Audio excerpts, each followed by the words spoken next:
Am I the a-hole because I didn't make sure my son has an inheritance? I, 55 male, have 1 biological child, 29 male, and 2 stepchildren, 16 male and 12 female. My wife's first husband was killed in an accident while on his way to work offshore. Her husband had a very large life insurance policy, of which she was the sole beneficiary. He traveled overseas at times, and one of the oil companies he sometimes worked for required it, so his employer paid for it. It was for £1 million with triple indemnity. She ended up with slightly over $5 million from that policy alone. They also had a smaller policy, which they paid for, worth nearly $1 million, of which she was also the sole beneficiary.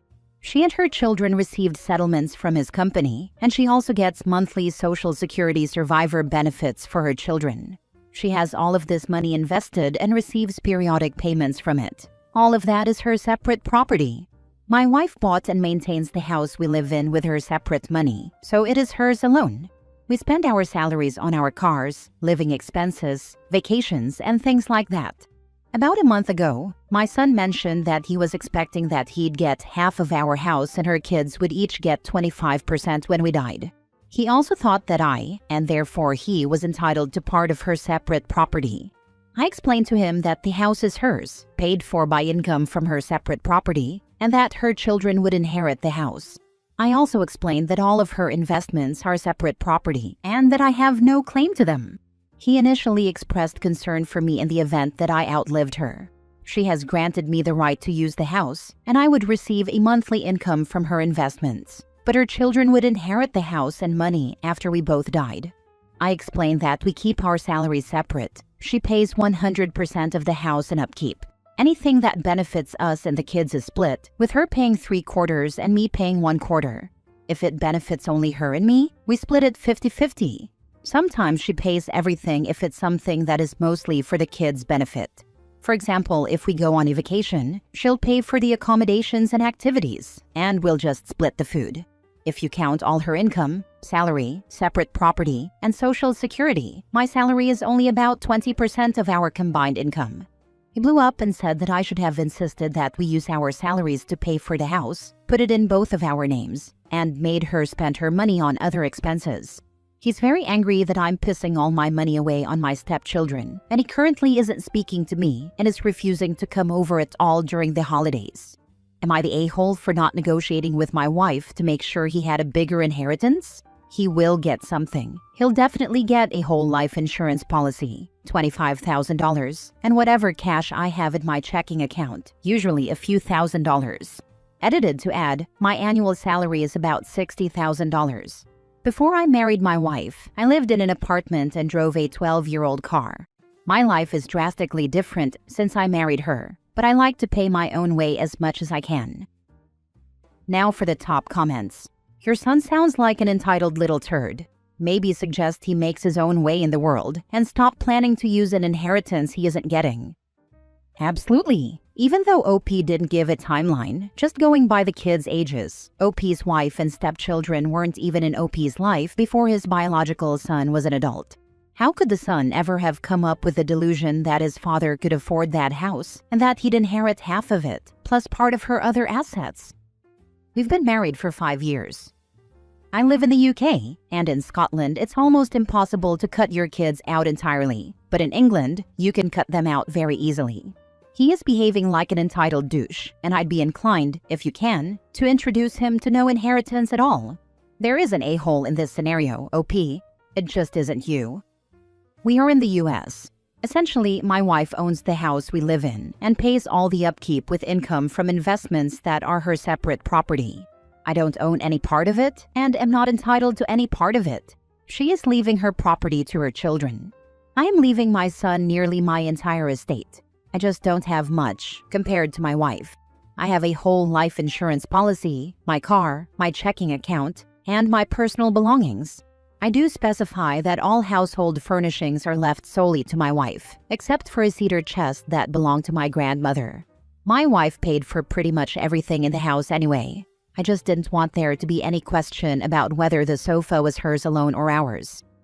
OP, do you not have any retirement savings? It doesn't change the not the a-hole judgment, but I'm a bit curious. It sounds a little like your wife could change her will or divorce you, and you'd be left in the cold with more or less nothing. Not saying she would, but it's a vulnerability that might be part of your son's legitimate concern, which vanished behind his entitlement once he heard you had assurances in your wife's will. I have a 401k. My son is the beneficiary of that too.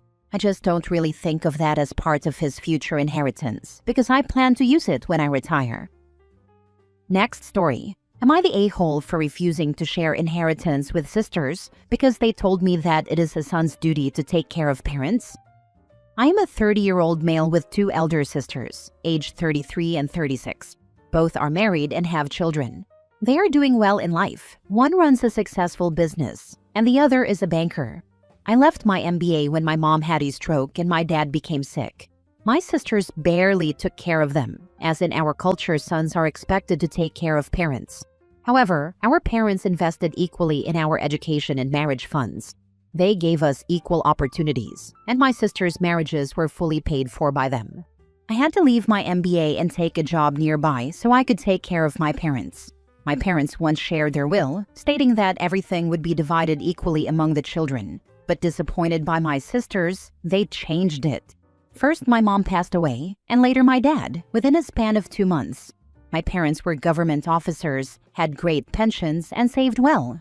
When the lawyers finally revealed the will, they left me the house, which is very valuable as it is in the center of our city. They also left me their savings, which could cover my MBA again. However, I plan to attend a 3-year law school, which is very expensive, or study in Ireland for 2 years, as that degree is highly valued here. They did leave some money for my 3 nephews and nieces. They left some money, along with a small amount in American dollars, for my sisters so they couldn't challenge the will, less than $100 each. My sisters asked me to share the house sale proceeds and the money, which I refused. They involved extended family, and I simply asked where they were when I was taking care of our parents, ending my social life. My girlfriend left me, and I sacrificed my education. Now I am being painted as the bad guy within our close circle, while they were traveling overseas. I am refusing to change my stance, but some of my female friends said I should share with my sisters, and that it's misogyny on my part. My sisters told me they will cut me off. I love my nephews and nieces, and it saddens me to think of losing them, but they cannot blackmail me using them. Am I the a-hole?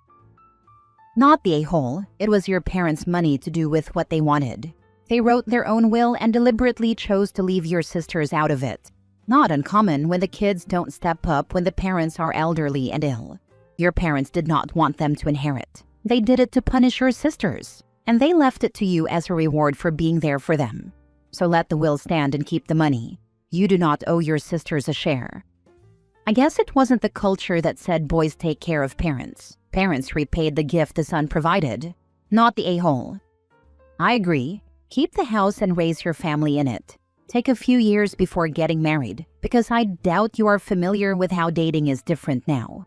Don't let anyone pressure you into marriage or a family. You lost your youth, and you need to take some time to have fun again. Go to the cheapest college you can with a good reputation. Don't blow all that money on something with little ROI. What you did for your parents was incredibly kind. It's time to live your life for you and not others, though. If people are okay cutting you out of their lives, you aren't that important to them in the first place. Not the a-hole. The sibling that is willing to take care of the parents should always get the bigger share. You sacrificed and you should be set right. It's only fair. Next story. Am I the a-hole for telling my in-laws that I don't care about the resale value of my house? I, 36 male, have a fully paid off house that I inherited 5 years ago from my uncle. He was actually my father's friend, but I always called him my uncle. I had known him since I was born, and he was one of the people I admired most in the world. He worked a hard job and lived life on his own terms. I once asked him when I was little why he wasn't married to a nice lady. He looked at my dad and said that he liked men, not ladies. My dad didn't say anything, so I asked why he didn't marry my dad since they liked each other. I still remember my dad laughing while beer poured out of his nose. My mom found the story hilarious when my dad told her. My uncle passed away in an industrial accident and left everything to me. I'm set up for life. I can't afford not to work. He wasn't rich, but I have no debts while working a job I love and find fulfilling. The house is a bungalow in an older neighborhood. My uncle kept it in fantastic shape, but it's a bungalow built in 1953, so it's dated. I don't care. It's free and clear, and my yard is massive. I have a garden that takes up the back corner and is bigger than most of my friends' entire backyards. I also have a heated double-detached garage with a workshop and all the tools I will ever need. In short, I'm covered for my housing needs, and I'm happy. The poop in the punch bowl is my in-laws. Every time they come over, they complain about my house like I'm on a TV show about fixer-uppers. They judge everything. The color of the tub, avocado green. The floors, original narrow hardwood slats. Basically every single thing you see people on renovation shows change, cover, or rip out. By contrast, my wife and I are happy. We can afford to take vacations without going into debt. We don't have a mortgage, so we can afford to replace our cars when the time comes. We are funding our retirement accounts at a decent rate. I'm not trying to humble brag, I am bragging. I miss my uncle very much, but I'm in a great position in life because of him. Another issue is that due to the housing crisis, my city has rezoned all the older neighborhoods for high-density infill. Every single house that sells here is torn down, and they put up duplexes, fourplexes, eightplexes, skinny houses, or gaudy McMansions. I know that if I ever sell, it isn't going to be a starter house for some young family. They won't be able to afford it. I've explained this to my in-laws constantly. They just don't get it. Her brother does real estate and keeps going on about all the upgrades we should do, like how putting in a new kitchen will keep developers from tearing my home down. Her parents take it as a personal failing that we aren't in debt paying for renovations and additions. They all live in a big house with a mortgage that all three of them pay because they needed a big new house. It's beautiful, but their utilities are like $1,600 a month. That's insane. They were over yesterday and got on us again. I told them that their opinions on our living situation didn't matter to me. My wife joined in on my side and told them to drop it because this is our home where we will raise our kids. She is ride or die. They all got huffy and said they just want the best for us. I responded that I would be willing to do whatever renovations they saw fit if they paid for them. No strings attached. Then they backpedaled and said we needed to pay for the things they want in our house. I just laughed and said no. They are upset that we aren't taking their wishes for us into consideration. Am I the a-hole for telling them I don't care about their opinions on our house? Not the a-hole. It sounds as if they should have been shut down long ago. Why are they still being invited over when they can't keep their opinions to themselves? Clearly, they'd be happier only seeing you at their home, where they can brag about how they can't afford to do anything except pay off their debts. Tell them they can come over when they can respect your choices. Otherwise, the door is too old to be opened for them. Putting in a new kitchen will keep developers from tearing my home down. What? No one is going to come tear your house down around you because you have an old kitchen. And if you ever sold it, it's out of your hands anyway. So what the what? Not the a-hole.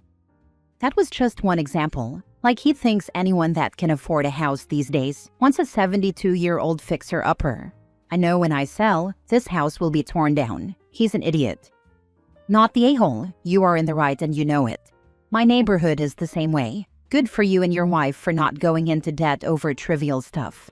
I will say, though, to make sure your fuse box is rated for your draw. A lot of older houses aren't ready for all the electrical stuff we use these days. I had a new fuse box put in when I put on my solar. But yeah, that's a good call. Last story. Would I be the a-hole if I faked being sick to skip Christmas Day with most of my family because I didn't ask my stepmom to adopt me after my stepsister asked my dad to adopt her? Yesterday, my stepsister, 9 female, asked my dad to adopt her while everyone was gathered for Christmas Eve. By everyone, I mean me, my dad, my stepsister, my stepmom's family, and my dad's family. My dad was so happy, and my stepsister was ecstatic when my dad said yes. Once that all calmed down, almost everyone was looking at me, 16 female. My stepmom couldn't stop looking at me. It was awkward AF. I had zero plans to ask her to adopt me, and I was freaking out that she might ask to adopt me. It didn't happen, but there were questions being asked, and I was basically encouraged to ask her by my grandparents, some of my aunts, and some of my stepmom's family. By the end of the day, I was so ready for it all to be over. When I wasn't in the room, I could hear people talking about me and telling my stepmom that I'd come around eventually and that I was such a bratty teenager for not realizing what I have in her. It made me want to cause a scene, but I didn't want to make the bratty teenager comment valid. But I was never going to ask my stepmom to adopt me.